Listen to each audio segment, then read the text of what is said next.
There is one thing many men over 50 are getting wrong about their hips. If you've started to feel stiffness in your hips, have difficulty spreading your legs, squatting, or bending forward from the hips, the first reaction is usually, I need to stretch more. But that may not be the real problem. This is something few people know. Stiff hips aren't always caused by muscles being too short. Sometimes, the hips simply no longer control movement well. And when the hips can't control movement properly, it can cause the pelvis and lower back to compensate more. That's why the more you try to stretch, your hips may still feel stuck. But there's another approach. Instead of simply stretching the hips, we're going to awaken 3 signals in the right order: release, rotate, activate. No gym required, no equipment, and no need to force your body into extreme positions, but enough to wake your hips up. Don't forget to watch until the end, because the most interesting part comes with signal 3, activate. But to awaken the final signal, we need to start with the first signal. Signal 1, the release signal. Happy baby plus deep breathing. Before you try to make your hips stronger or more flexible, there is one thing that needs to be restored first: the ability to relax. Because the hips don't work alone. They are part of a system connected to the pelvis, core, and pelvic floor. And here's something many men over 50 overlook. The pelvic floor doesn't just need to be strong. It needs to know when to contract and when to relax. Think of the pelvic floor like a muscular hammock at the base of the pelvis. A hammock that is too loose will have difficulty generating force. But a hammock that is constantly stretched tight can't function properly either. The hips are the same. If your body is constantly holding tension in the hip and pelvic area, you can stretch as much as you want, but it may not fully solve the problem. That's why we don't start by forcing the hips to open wider. We start by teaching the body, release.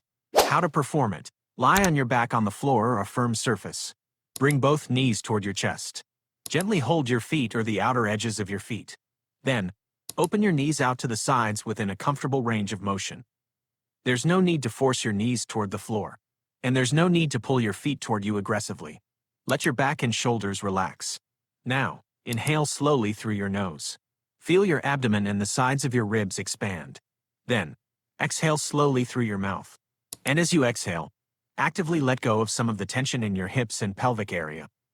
Don't force it. Don't resist. Don't try to open any further. Just breathe. Take about 5 slow, deep breaths. But don't turn happy baby into a flexibility test. You don't need to pull your legs as wide as possible. You don't need to get your knees to the floor. And you certainly don't need to push through pain just to prove that you're stretching well. If you feel a gentle stretch in your inner thighs or around your hips, stay within a range of motion you can still control. Inhale, exhale, and let your body gradually become familiar with the feeling. I don't need to keep everything tense. That is the goal of the first exercise.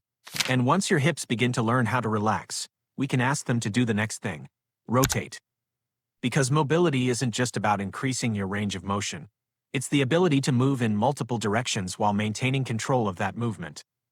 And that's exactly when we move on to Signal 2, the rotation signal 90/90th hip switch. Now that your hips have started to relax, we need to do something more important. Teach them to move again. Because the hips weren't designed only to sit, stand, walk straight. They were designed to rotate and adapt in multiple directions. But after years of limited movement, especially hours of sitting every day, that ability can gradually become restricted. Imagine a gate hinge.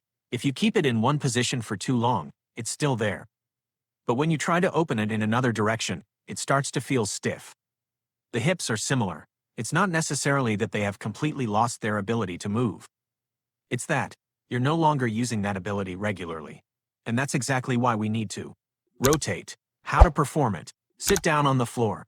Bend both knees to approximately 90 degrees on each side. One leg in front, one leg behind. This is the 90/90th position. Keep your torso relatively upright. You can place your hands behind you if you need additional support. Now, slowly rotate both legs to the opposite side. The front leg becomes the back leg. The back leg becomes the front leg. Then, return to the starting position. Very slowly.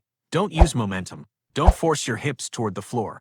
And most importantly, don't try to rotate farther. Try to control the movement better.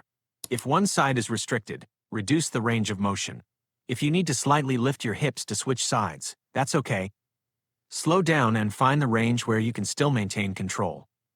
Start with 6 to 8 slow transitions per side. As you move from one side to the other, your hips are learning how to rotate. Your pelvis is learning how to adapt. And your body is learning how to control that movement. That's what we're trying to restore. Not just, how far can I go? But, how much of that movement can I control? Because the hips can relax. They can rotate. But, can they generate force and control that movement on their own? That's when we move on to Signal 3, the active control signal. Seated Hip Flexor Lift-Off. Now, your hips have learned to relax. They've started to rotate again. But there's still one question. Can you control that movement on your own? Because this is where many people miss an important piece. You may be able to stretch your hips farther. You may be able to rotate your hips better. But if your body cannot actively generate force within that same range of motion, then that newly gained mobility doesn't truly belong to you yet. And this is where we need Seated Hip Flexor Lift-Off. The hip flexors play an important role in bringing the thigh toward the torso and helping control the position of the pelvis. But think about how you use your body every day. You sit. For a long time, your hips stay in one fixed position. And for much of that time, your hip flexors don't need to generate much active force. So instead of continuing to stretch them, we're going to do the opposite. Put the hip into a longer position and ask it to actively generate force. That's exactly what the Seated Hip Flexor Lift-Off does. How to perform it. Sit on the floor. Extend both legs straight in front of you. Keep your torso tall, and place your hands comfortably beside or in front of your body. Most importantly, do not use your hands to lift your leg. Now, keep one leg straight. Try to lift your heel about 1 to 2 centimeters off the floor. Just a little. You don't need to lift it high. In fact, if your heel barely comes off the floor, that's enough. Hold for about 3 seconds. Then, lower it slowly. Switch sides. Continue with a small, but controlled movement. And what if you find it very difficult? Don't try to lift your leg higher. Don't use your body to create momentum. Don't lean backward to cheat the movement. Lower the target. Even 1 centimeter is enough.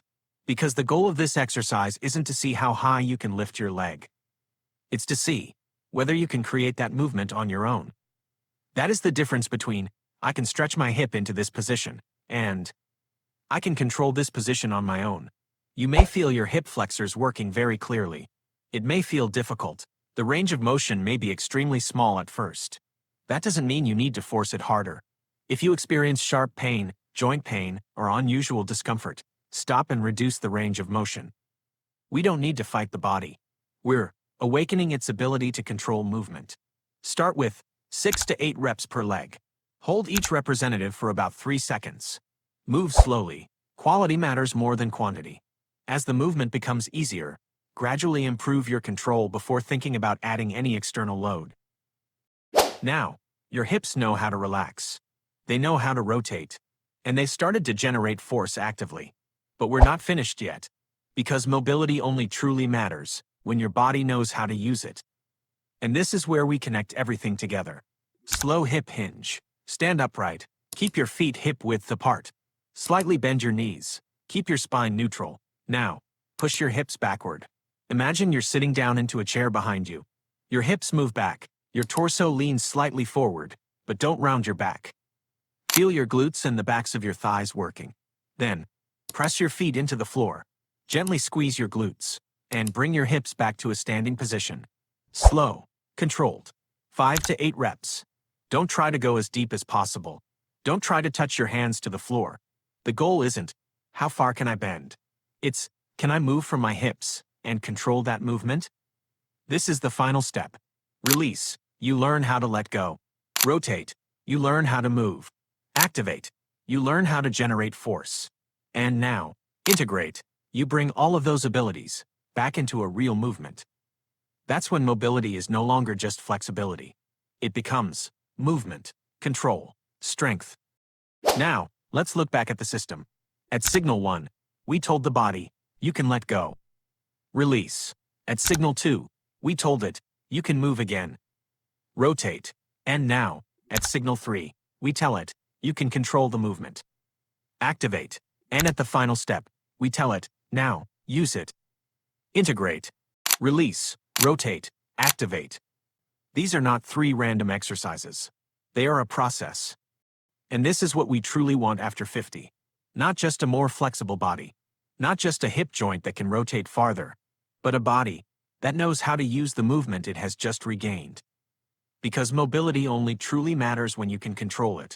And that's when the hips are no longer simply being stretched. They need to be released, moved, activated, and then brought back into everyday movement.